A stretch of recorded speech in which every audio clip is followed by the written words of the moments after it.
Hello. I wanted to make this video about what I would call spiritual warfare or spiritual manipulation, spiritual abuse. There's so much behind it. So this is just gonna be brief. I'm laughing to myself because I always say it's gonna be brief, but I always talk a lot. So some things that I just wanted to bring awareness to, if that's the only thing, is I have my phone next to me, the spiritual warfare definition, right? So you have an idea of kind of where I'm going with this. It says spiritual warfare is the concept of fighting against the work of natural evil forces. It is based on the belief in evil spirits or demons that are said to intervene in human affairs in various ways. And there was one other thing that I wanted to mention. I found an article and I really liked the way it was worded. It says, spiritual abuse is the denial or use of spiritual, religious beliefs and practices to control and dominate a person. So if you are in a narcissistic relationship, I went through this very thing where I was manipulated, or, I mean, I'm sure I was, but, I became smart to it. I understood what it was. And once I was able to know that this was a thing and that this was happening, I was able to identify it a lot faster. So now I'm in a more confident state, I guess would be a way to phrase it. I feel like I have more control and strength around this type of manipulation or abuse. And I think it's important to talk about. I don't think that it's discussed enough. Okay, sorry, I'm gonna finish reading. Okay, covert emotional abuse and other types of psychological torment. Spiritual abuse is devastating to its victims. It causes profound confusion, often leading to severe issues including post-traumatic stress disorder and complex post-traumatic stress disorder, depression, anxiety, and more. Because spiritual abuse can seem subtle or go undetected, as it is not a topic on which most individuals are educated today. We are highlighting the sign of spiritual abuse within relationships and what you can do if you suspect that someone is spiritually abusing you. And then the article goes on, I mean, it's very long. Many different ways that spiritual abuse can affect someone and ways of just identifying it. I'm not going to get too crazy into all those definitions, but I did want to touch on how I lived through spiritual manipulation and spiritual bullying, honestly. So if you're an avid watcher, I have discussed that I was married to a narcissist, and I unfortunately endured a lot of torment on many different aspects when I was in that relationship. And I was with him for, I don't even know, 15, 16 years. Okay, a couple things that I encountered was black magic.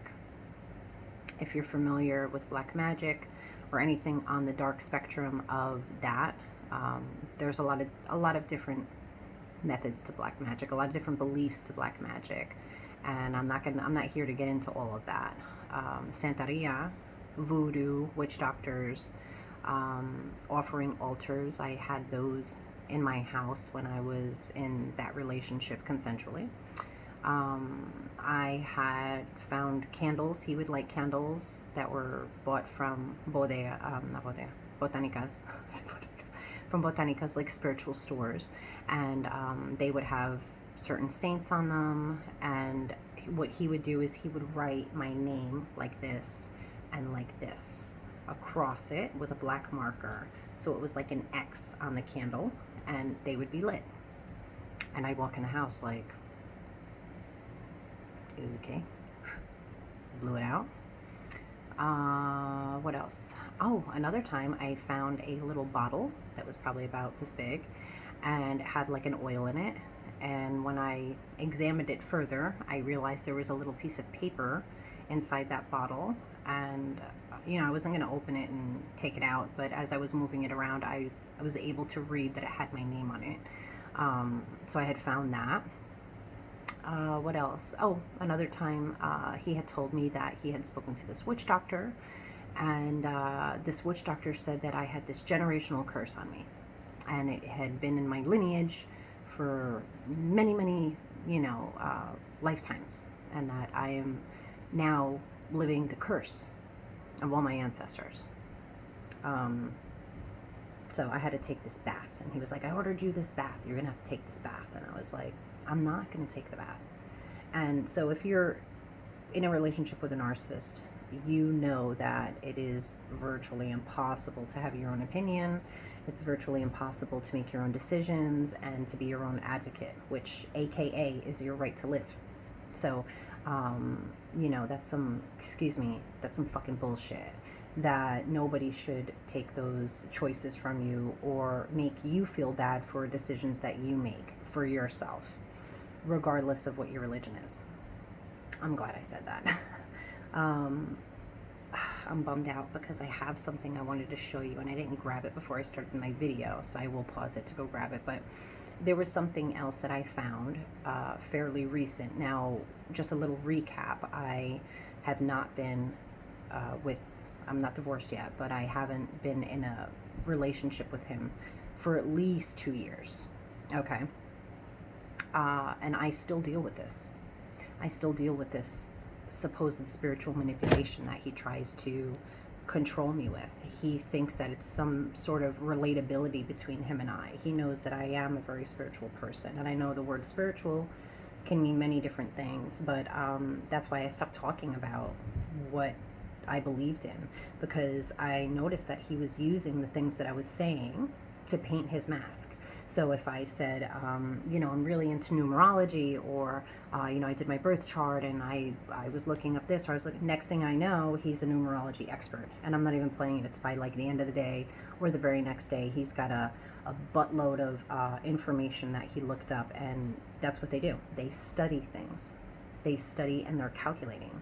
And then they come to you with this information and make it seem like they're on the same page as you, but they're really not. It's just all bullshit. All right, I'm going to grab that thing. I'm going to pause this 1 second.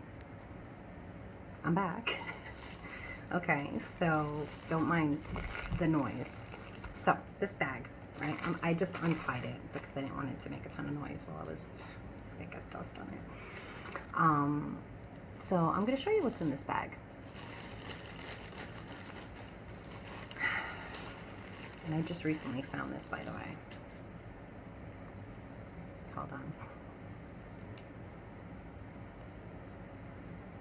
This is my hair.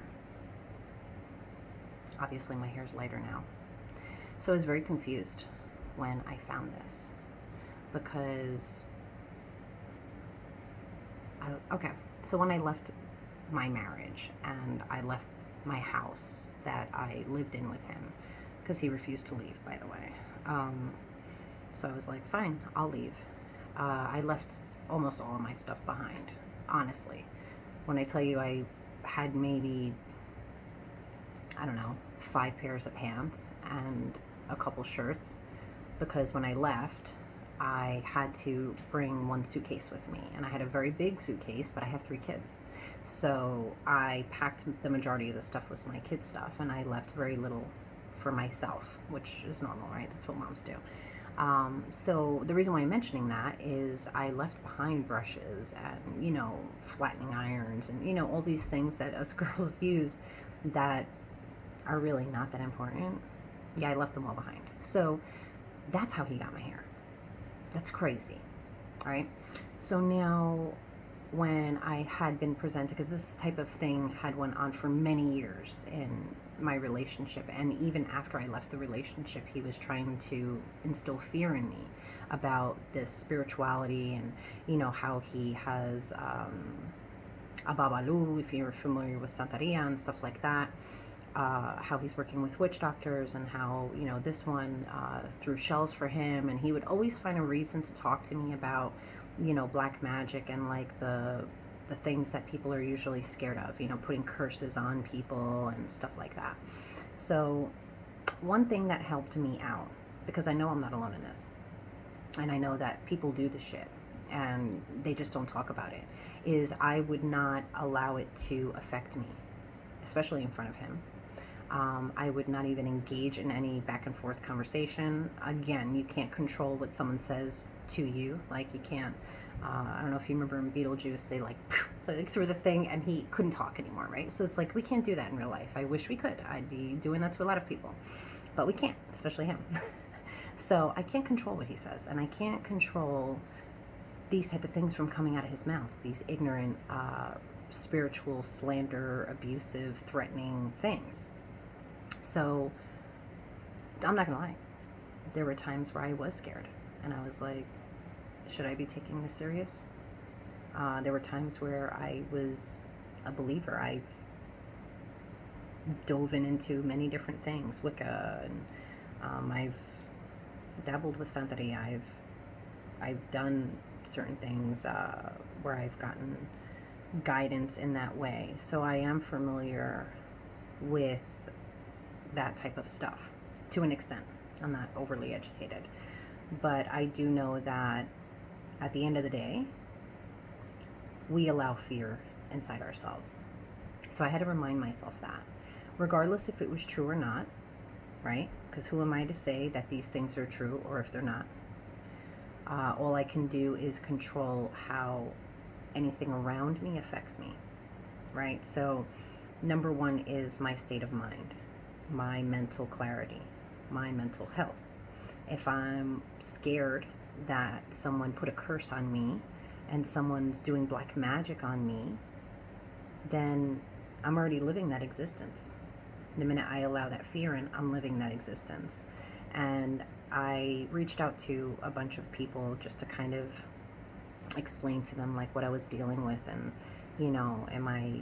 please tell me I'm not crazy for not like going to a witch doctor or someone, or going to Botanica that's close by and seeking advice and seeing if they can give me something for protection.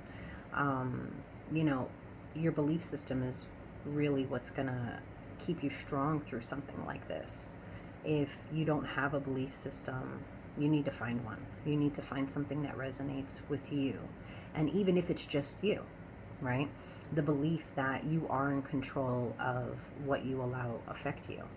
You can say it's you. You can say it's God. You could say it's Jehovah or the Lord, however you refer to your higher being in your religion. Whatever it is, you have to trust in that. And if you don't have a religion, you have to trust in yourself. I'm sure I'm gonna get a chance to make another video about this. I do have some other topics I wanted to discuss. I look up because I have my billboard here. But yeah, I just wanted to make note of that spiritual manipulation, spiritual abuse, spiritual warfare exists. And another thing I just wanted to mention, and I'll probably make a video about it itself, but when you when you can relate to the term, or you can identify yourself as an empath, empaths and narcissists are, narcissists attract empaths more than someone who's not an empath. And there's reasons behind that. And, empaths, we lead by light and love. And narcissists don't. They lead by evil and darkness. And, if I didn't have my experiences with this narcissist, I don't know if I really would have been able to see the shadows, the shadow work I had to do. And I remember first finding out about narcissism and educating myself about it, and they would say, the best thing that the narcissist could do to someone that they abuse is forcing them to find themselves and forcing them to work through their shadows that kept them attached to them in the first place.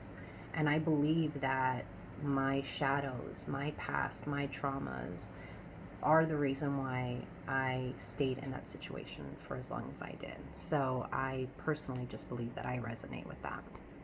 Anyway, thank you for watching. I see it's been a while, but I appreciate you watching. Thank you. If you have any thoughts or anything that you wanted to bring up, please comment down below. I would love some feedback, or even someone's experience of what they consider spiritual manipulation to be.